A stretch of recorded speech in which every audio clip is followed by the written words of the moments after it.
সভাপতিত্ব জনাব শিরিন সুলতানা। কেন ওনাকে সভাপতি করতে হবে কেন? এটা কোন জাতের ভদ্রতা? হ্যাঁ, কি জন্য তাকে, এই মহিলাকে সভাপতি করতে হবে কেন?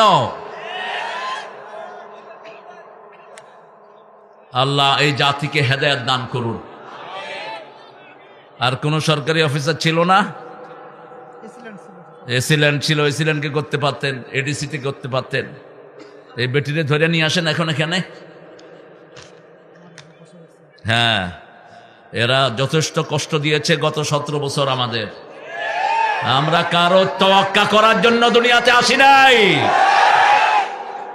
পুলিশগুলো ছিল তাদের হাতের কিনারক, ইশারায় তারা কাজ করত।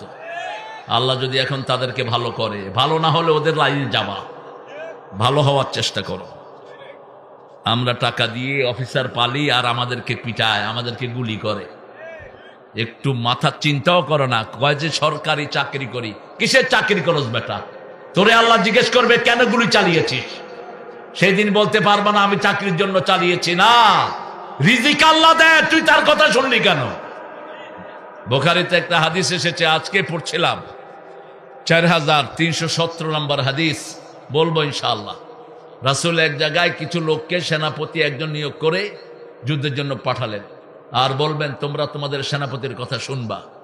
ওই সেনাপতি ওখানে যাওয়ার পরে বলল যে তোমরা কাঠ জোগাড় করো, কাঠ জোগাড় করো। সবার কাঠ জোগাড় করলো, বললো এটাতে আগুন দাও।